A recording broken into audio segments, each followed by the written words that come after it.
ધોરણ 12ના વાલા વિદ્યાર્થી મિત્રો, Om group of school Rajula કુંભારિયાથી અજય શ્રીવાસ્તવ, બાયોલોજી શિક્ષક.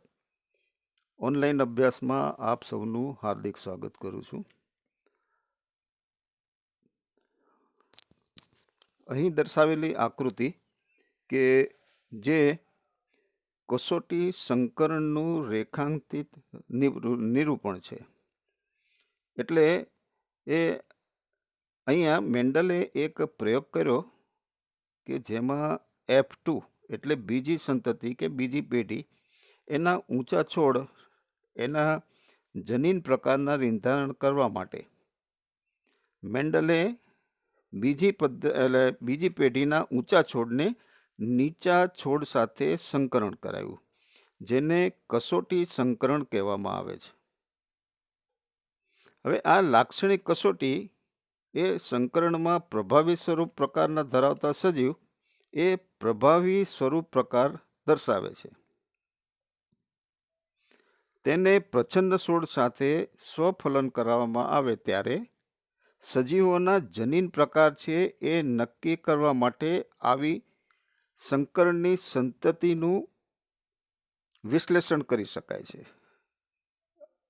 અહીં આપેલી આકૃતિમાં એ દર્શાવ્યું છે કે જાંબલી રંગના પુષ્પ અને સફેદ રંગના પુષ્પ એ બંને છોડ વચ્ચે સંકરણ કર્યું છે.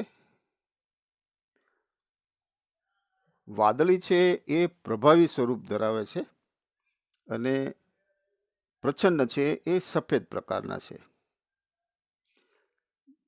જાંબલી અને સફેદ પુષ્પના છોડ વચ્ચે જો સંકરણ કરવામાં આવે તો એના જે જનીન સ્વરૂપ છે એ આપણને સ્પષ્ટ દેખાય. એની અંદર 2:2 એ આપણને મળશે. એટલે કે અડધા છે એ જાંબલી રંગના થશે અને અડધા છે એ સફેદ રંગના પુષ્પ ઉત્પન્ન થશે.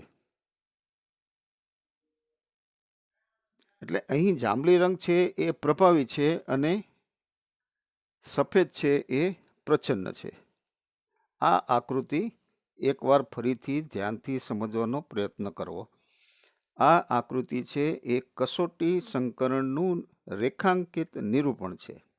હવે આગળ આપણે ચાલીએ તો મેન્ડલના પ્રભુતાનો નિયમ, જેમ આપણે આગળ જોયું કે મેન્ડલે 2 નિયમો એ ઘડી કાઢ્યા, જેને કહેવાય લો ઓફ ઇનહેરિટન્સ એટલે આનુવાંશિકતાના નિયમો, જેની અંદર પ્રથમ છે એ પ્રભુતાનો નિયમ અને બીજું છે એ વિશ્લેષણનો નિયમ.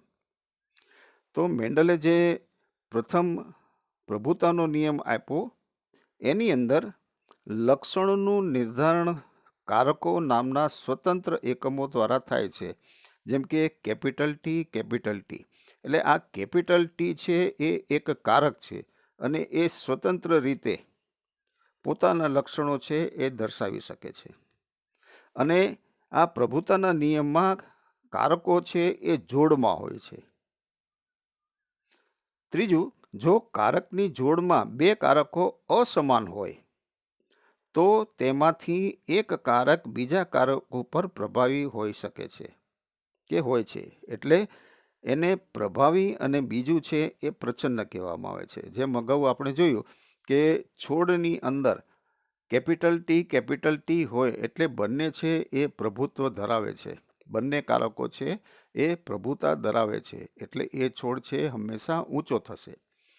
જ્યારે બીજા નંબરનો છોડ કે જે ઊંચો છે પરંતુ એનું જનીન સ્વરૂપ છે એ કેપિટલ ટી અને સ્મોલ ટી છે. અહીં કેપિટલ ટી હોવાથી તે પોતાનો પ્રભાવ દેખાડે છે અને સ્મોલ ટી છે એ પ્રચ્છન્ન હોવાથી પોતાનું લક્ષણ છે એ દેખાડી શકતું નથી. એટલે આ છોડ પણ ઊંચો થશે અને સ્વરૂપ પ્રકારે જોઈએ તો એ પણ છોડ ઊંચો હશે, પણ જનીન પ્રકાર છે એ એનું એકબીજાથી કે એ બંને કારક છે એ અસમાન કહેવાય. એક કેપિટલ ટી અને એક સ્મોલ ટી, એને અસમાન કારક કહેવામાં આવે છે. F1માં એટલે કે પ્રથમ પેઢીમાં માત્ર એક પિતૃના લક્ષણનું અભિવ્યક્ત થવું અને F2 એટલે કે બીજી સંતતિમાં બંને પિતૃના લક્ષણનું અભિવ્યક્ત થવું એ પ્રભુતાના નિયમ દ્વારા સમજાવી શકાય છે. F2માં 3:1નું પ્રમાણ કેવી રીતે પ્રાપ્ત થાય છે એ આના દ્વારા સ્પષ્ટ થાય છે કે સમજાવવામાં આવે છે. હવે મેન્ડલનો બીજો નિયમ છે જેને આપણે કહીએ છીએ કે વિશ્લેષણનો નિયમ. તો આ નિયમ એ તથ્ય પર આધારિત છે કે અલેલ એકબીજા સાથે મિશ્રિત થયા વગર સાથે રહે છે. જ્યારે F2 પેઢીમાં બંને લક્ષણોની પુનઃ અભિવ્યક્તિ થઈ જાય છે,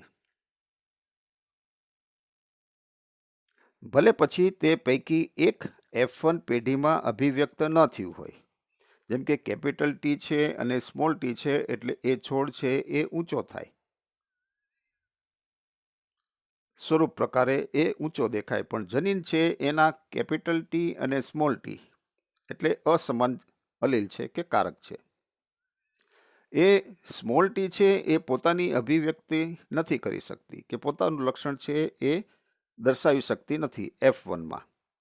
જ્યારે પિતૃમાં બંને અલેલ આવેલા હોય છે, જન્યુઓના નિર્માણ સમયે કારકો એકબીજાથી અલગ પડે છે અને તે પૈકીનું એક કારક એ જન્યુ કોષમાં દાખલ થાય છે અને સંયુગ્મી પિતૃ એટલે એને હોમોઝાયગસ પેરેન્ટ દ્વારા ઉત્પન્ન થતા બધા જ જન્યુઓ છે એ સમાન થાય છે. એટલે કે કેપિટલ ટી એના બે જન્યુઓ છૂટા પડે કે બે કારકો છૂટા પડે તો દરેક જન્યુમાં કેપિટલ ટી અને કેપિટલ ટી જ હોય. જ્યારે વિષમજન્યુ પિતૃ એટલે કે કેપિટલ ટી સ્મોલ ટી કે જેની અંદર બે પ્રકારના જન્યુ ઉત્પન્ન થાય છે, જેમ કે કેપિટલ ટી અને સ્મોલ ટી, જેમાં પ્રત્યેકમાં એક એક અલીલ છે એ સરખા પ્રમાણમાં હોય છે.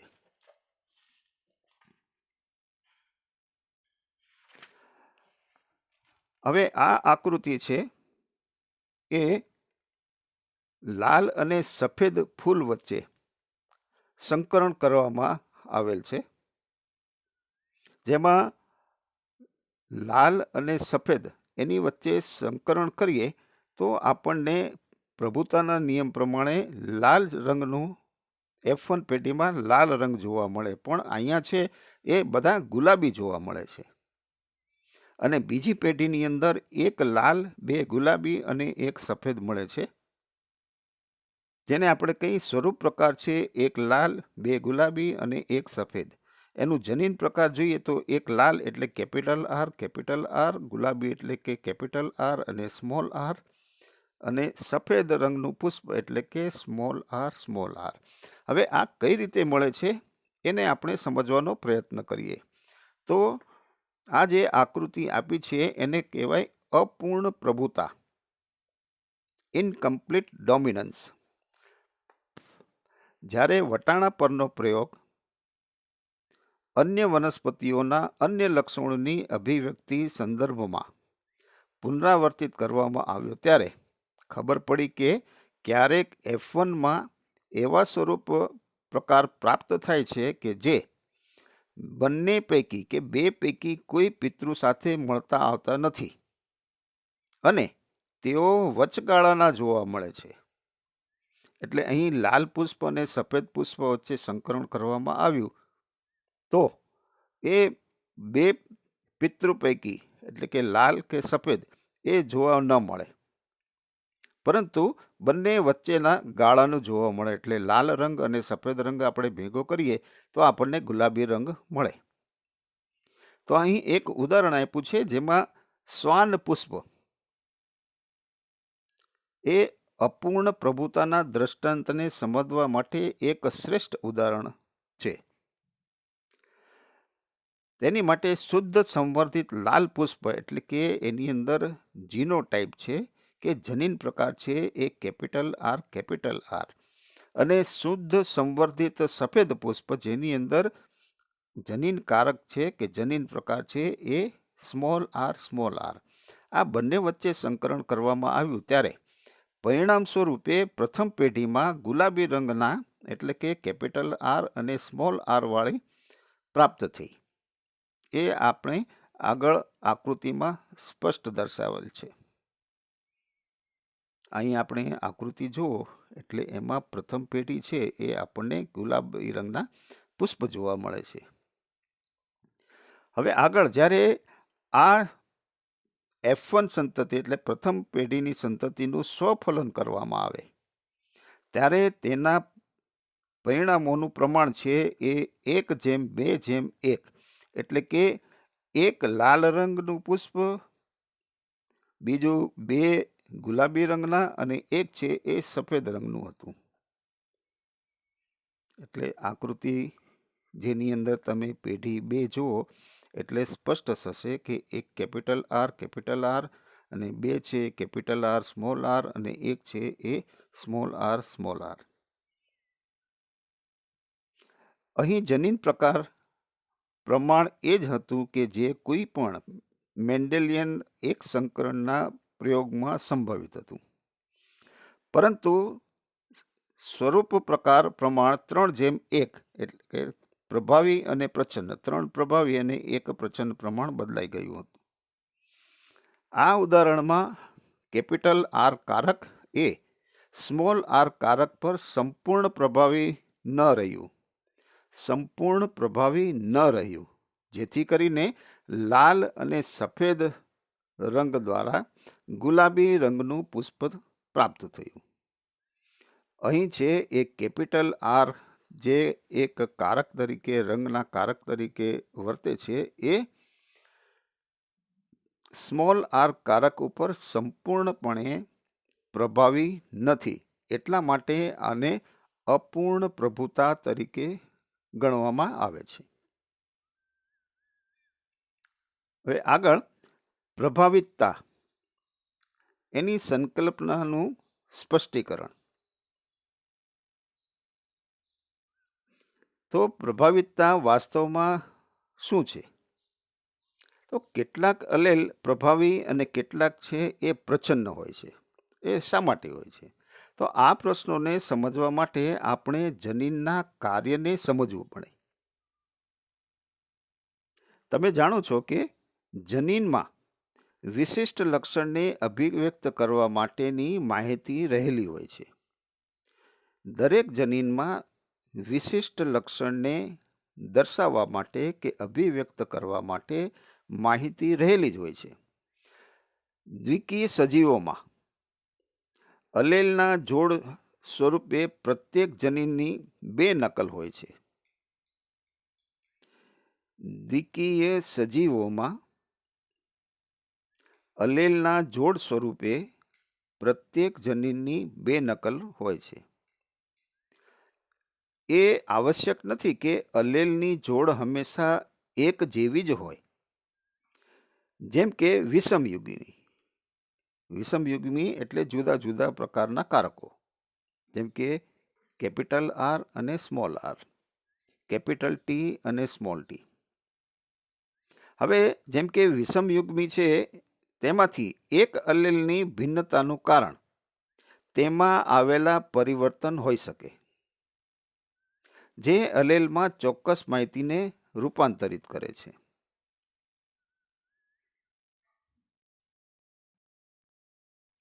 ઉદાહરણ તરીકે એક એવા જનીનને લેવામાં આવે છે કે જેમાં એક ઉત્સેચક બનાવવાની માહિતી હોય. આને સમજવા માટે એક અહીં ઉદાહરણ આપ્યું છે, જેમાં એક એવા જનીનને લેવામાં આવે કે જેમાં એક ઉત્સેચક બનાવવાની માહિતી હોય. આ જનીનના બંને પ્રતિરૂપો તેના 2 અલેલ સ્વરૂપો છે. માની લઈએ કે તે સામાન્ય અલેલ એવો સામાન્ય ઉત્સેચક ઉત્પન્ન કરે છે જે એક પ્રક્રિયાથી એસના રૂપાંતરણ માટે આવશ્યક છે.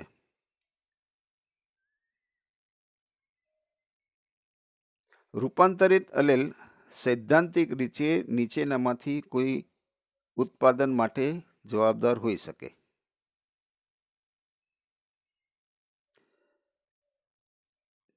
પ્રથમ છે એ સામાન્ય ઉત્સેચક, એટલે જે ઉત્સેચક ઉત્પન્ન થાય છે તે એ સામાન્ય હોય, અથવા તો એ ઓછી ક્રિયાશીલતાવાળો ઉત્સેચક ઉત્પન્ન થાય. બીજું કે એ જે ઉત્સેચક ઉત્પન્ન થયો એ બિન કાર્યક્ષમ ઉત્સેચક હોય, અથવા તો એ કોઈ જ ઉત્સેચક ન હોય.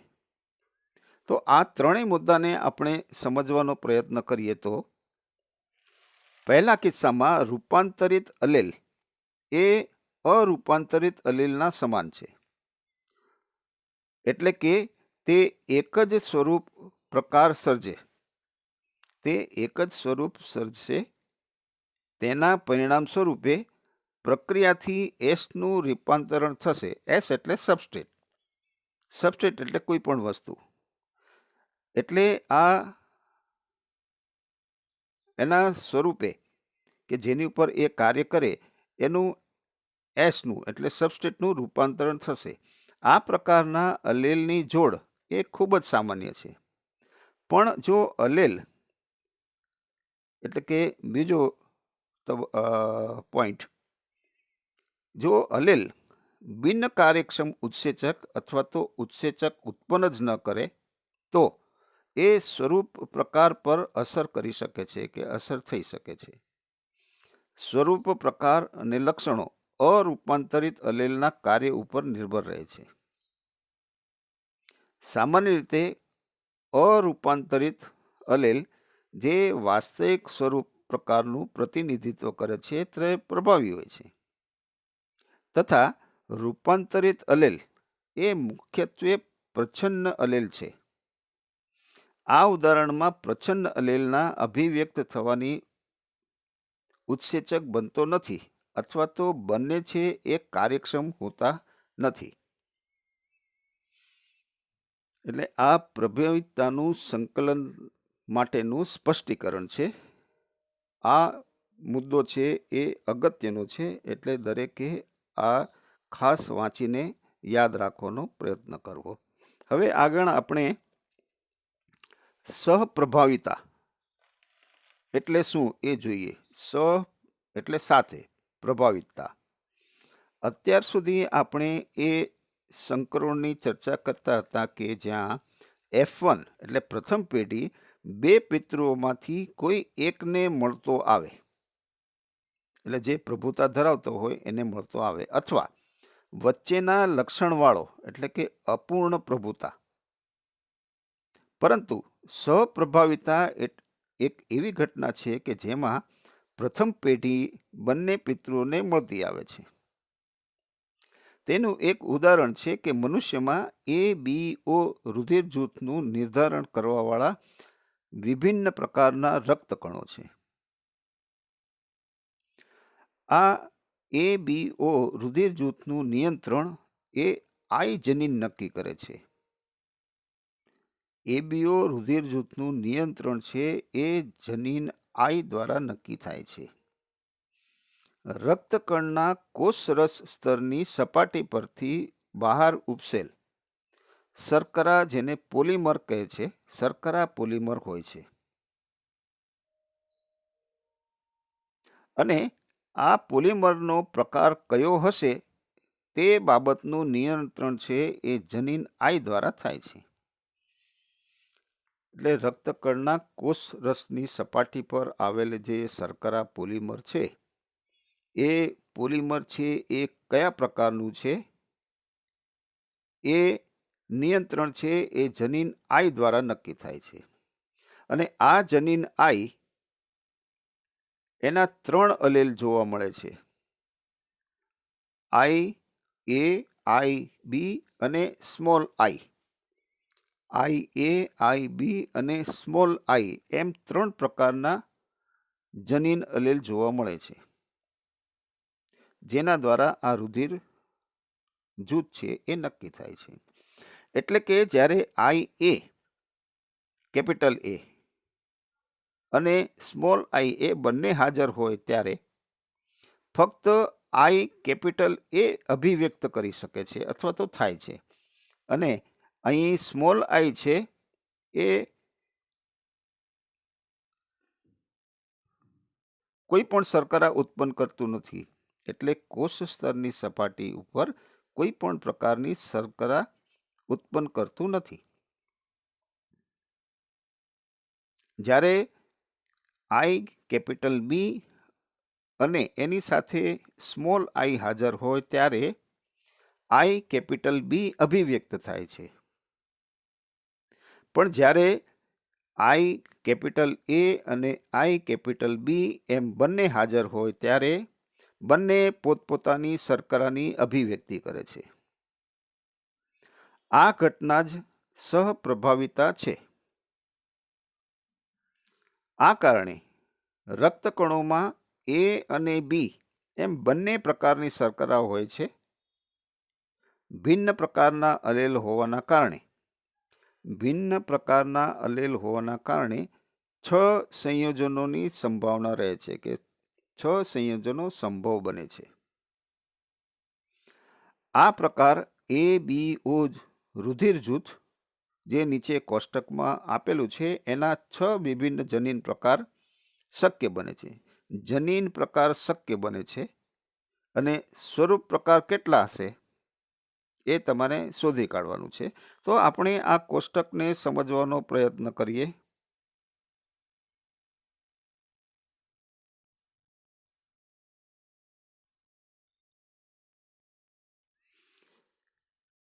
માનવ વસ્તીમાં રુધિર જૂથનો આનુવાંશિક આધાર દર્શાવતું આ કોષ્ટક છે, જેમાં પહેલી કોલમ એ પિતૃ 1 માંથી અલેલ, બીજું પિતૃ 2 માંથી અલેલ અને એના દ્વારા ઉત્પન્ન થયેલી સંતતિનો જનીનનો પ્રકાર દર્શાવેલ છે, અને છેલ્લી કોલમમાં સંતતિનું રુધિર જૂથ દર્શાવેલ છે.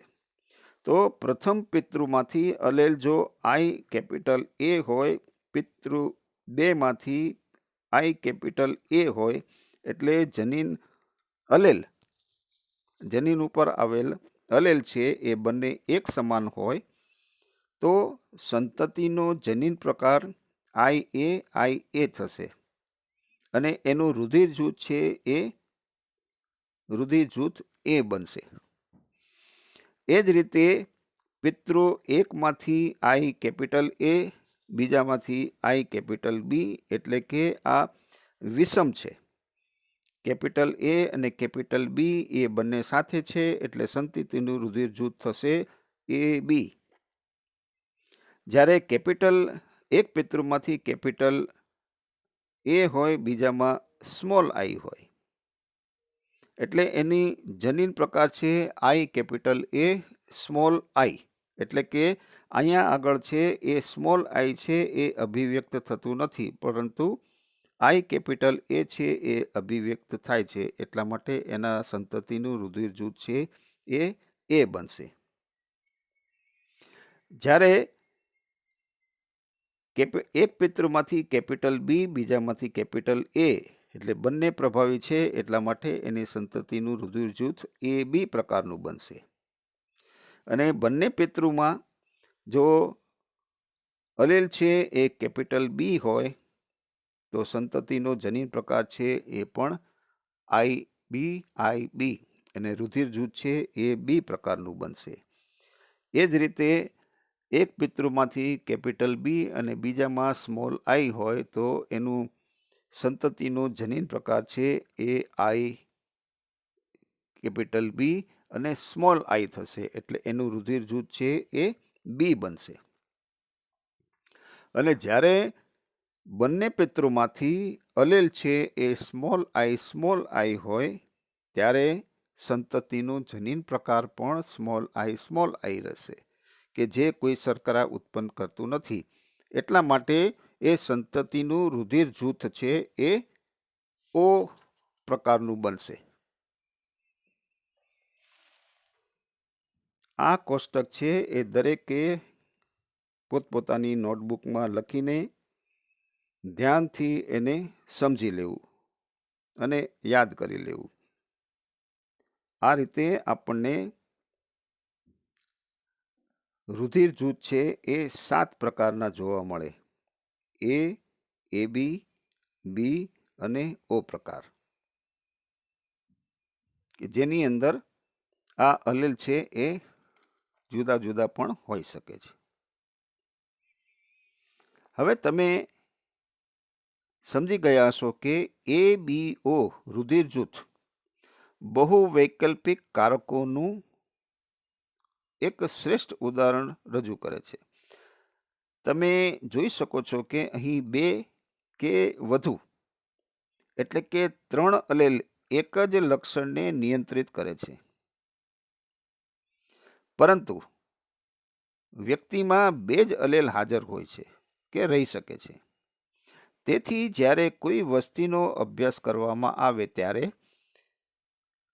બહુ વૈકલ્પિક કારકો વિશે જાણી શકાય છે.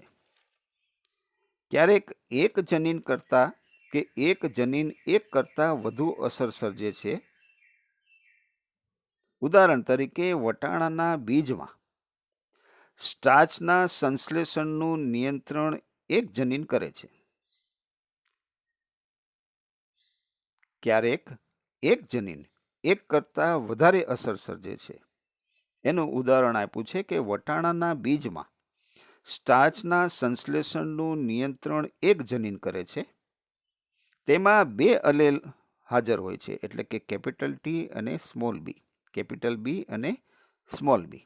સામાન્ય રીતે સ્ટાર્ચનું સંશ્લેષણ છે એ કેપિટલ બી સંયુગ્મો દ્વારા થાય છે, અને આ પ્રકારે મોટા કદના સ્ટાર્ચ કણો ઉત્પન્ન થાય છે. જે વટાણાના બીજની અંદર કેપિટલ બી અલેલ હોય ત્યાં આગળ સ્ટાર્ચ કણો એ મોટા કદમાં ઉત્પન્ન થાય છે કે મોટા પ્રમાણમાં ઉત્પન્ન થાય છે.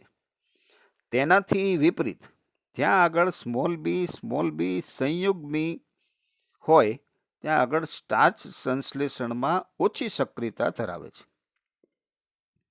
અને તેથી એ નાના કદના સ્ટાર્ચ કણોનું ઉત્પન્ન કરે છે. પરિપક્વતા બાદ કેપિટલ બી બીજ પ્રમાણમાં ગોળ હોય છે, જ્યારે સ્મોલ બી બીજ છે એ ખરબચડા જોવા મળે છે, અને વિષમયુગ્મી ગોળ બીજ ઉત્પન્ન કરે છે કે થાય છે. એટલે લાગે છે કે બી છે એ પ્રભાવી અલીલ છે, પરંતુ કેપિટલ બી અને સ્મોલ બી બીજમાં સ્ટાર્ચ કણ છે એ મધ્યસ્થી બને છે. તેથી જો કેપિટલ બી સ્મોલ બી બીજમાં ઉત્પન્ન થતા સ્ટાર્ચ કણના કદને સ્વરૂપ પ્રકાર માનવામાં આવે તો આ દ્રષ્ટિકોણથી આ અલેલ છે એ અપૂર્ણ પ્રભુતા દર્શાવે